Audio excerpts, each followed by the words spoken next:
Welcome to day 2 of our coil pottery. So today we are going to pick up where we left off. Our pots are still pretty moist for us to work with. I made sure that they're a little bit harder than they were yesterday, so a little bit more firm, which is good because that base needed to firm up some. Last class we did the base, we put our name on it, our class code, and the year. Then we learned how to roll a couple coils. We said to do about 3 before you do decorative coils. Your first coil you want to score and slip as long as your clay is moist. When you are working with it, you don't really have to score and slip after your base coil. However, today, your first coil that you're attached, you're definitely going to want to use slip for, because this is going to be slightly more firm than the hunk of clay that you're using. So today I have my scratch paper, I have my tools, I have some slip. I have a wet paper towel and I just put my clay in it while I'm not using it. I think some of you noticed a little bit yesterday that as your clay was exposed to the air and as it was sitting on the paper, it was sucking out some moisture. So I wrapped it in a paper towel when I wasn't using it. Take a close look at the inside of my bowl. Now I know on the screen it's kind of hard for you to see, but it is smooth. I don't see any particular coils. So as I was blending this, I was taking my thumb and I was actually using my thumbnail and pulling straight down, and it looked kind of rough. And then I went through with my finger and just blended it. Okay.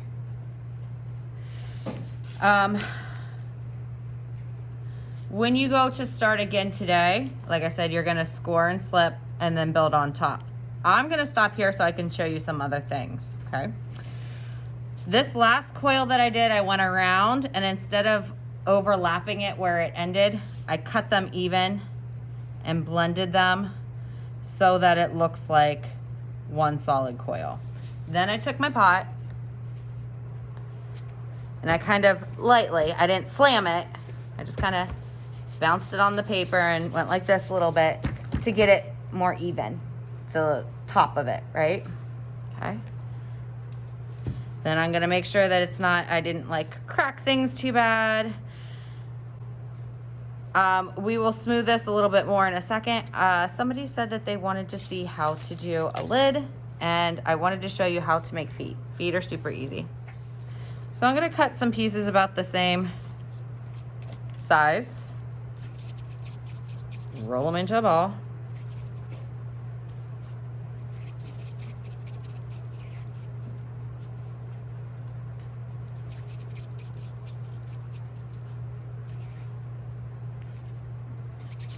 Now, could you make these into cubes? Absolutely. Does it have to be a ball? No, but this is the easiest. And then I want to look and make sure they're all about the same, which they appear to be. Flip this guy over. I am going to score and slip. Oh, I guess you can't see that. I'm going to score and slip in my cardinal direction. So north, south, east, west, scratch. I don't want it to hang over the edge, but I'm gonna scratch this up pretty good here.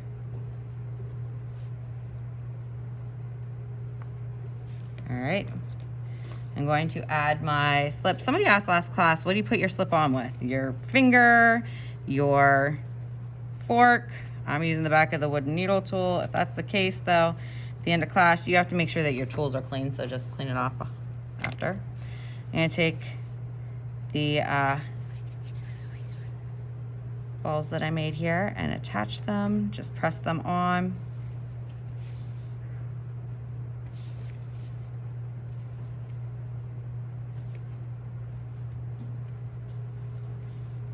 Be careful when you're pressing this on that you aren't pushing down your base and caving it in.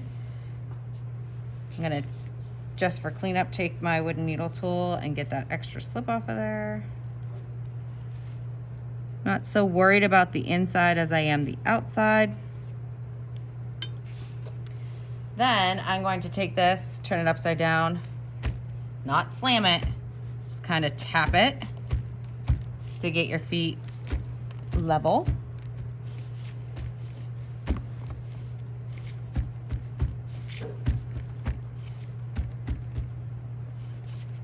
Okay.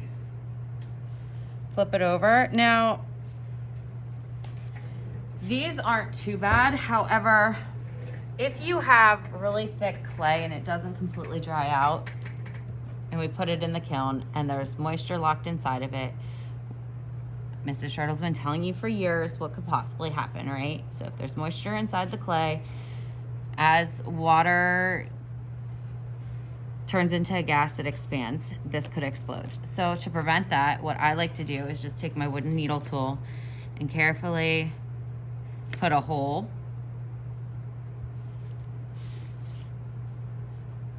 right in the middle of these feet. So now instead of one big solid kind of circle of clay here, the air is gonna flow down in there as well and help that dry out, okay? So there's your feet, easy, right?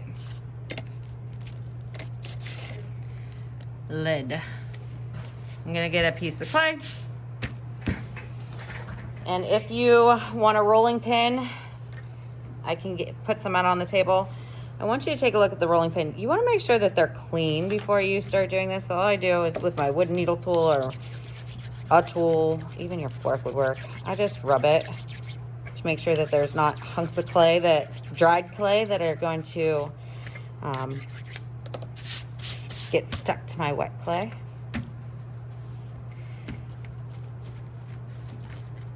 Remember, when you are rolling in art class, you put your hands here. When you are baking, you put your hands here because you're worried about getting germs in the food. We're not eating this, so it doesn't matter.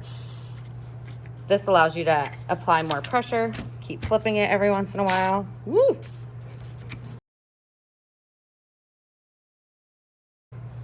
We'll see.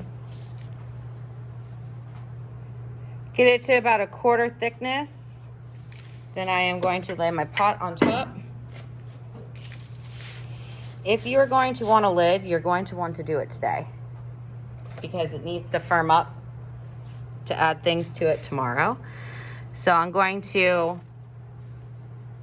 cut around, making sure that I'm not undercutting. So I want to cut around, but not like at an angle, more straight up and down.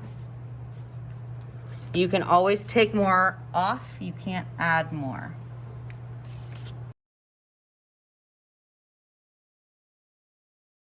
All right. So I'm now going to take a look at this, see if it even looks like a circle, if I need to trim anything up. And if you are trimming things up, do it ever so, like, just take little bits of it off at a time so that you aren't making it too small.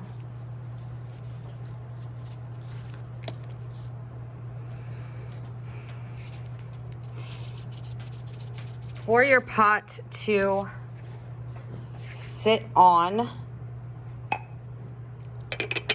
and the lid to not come off, there are a couple things you can do. You can make, I don't recommend having a solid one like this, but we need to make an internal lip.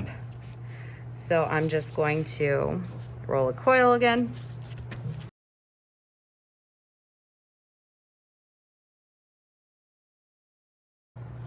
Let's make sure this fits again. Still fits.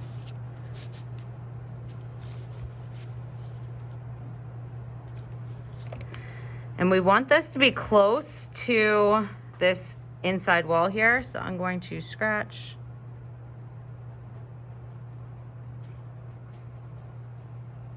I do recommend scoring and slipping this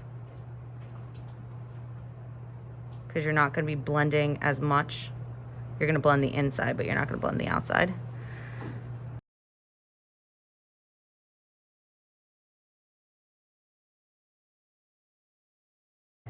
Okay, so now that I have that,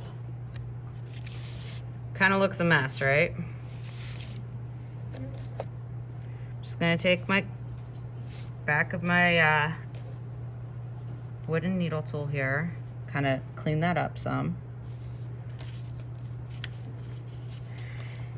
And I'm going to blend the inside down and in so it doesn't come off. I'm using my fingernail and I am digging in about halfway in my coil.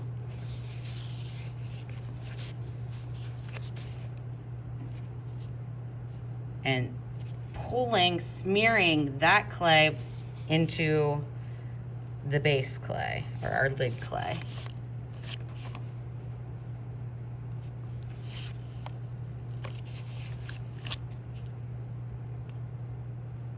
I am still supporting it with my outside finger here, so because I don't want it changing shape. All right, now I have that. I'm gonna smooth this out a little bit. Tomorrow we can come back and clean this up and make it look real nice. But you are going to want to let this firm up some. Don't worry about putting like a handle on or anything. Right now, this is semi-moist clay. We need it to be kind of leather hard so that this lid keeps its shape, because if not, you can see it's gonna start flopping. So it's gonna be stored like this, and we're gonna let it firm up a little bit, and tomorrow we will just add the top handle and clean it up. When you're done with everything at the end of class, make sure your tools are clean. Like this is obviously not clean. I'm gonna get my wet paper towel, clean that off, my fork, clean it off, clay knife, all that good stuff. Any extra clay like can go on the tray at sink 2. There will be a tray at sink 2. The slip will go to sink 1. Your scratch paper is going to go in the garbage. I'm going to store at least these guys, the pots, in the container again in case we need to work on them tomorrow as far as adding things to them. You do not have to add feet. You can if you want. I wanted to show you how to make a lid. You do not have to make a lid.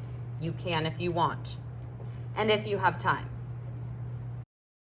And once again, if you are going to be working on your pot for a second day, or in this case, a third day, please wet a paper towel and wrap it around the rim of your pottery so that you can still work with it come tomorrow. If it is done, you do not have to do this step.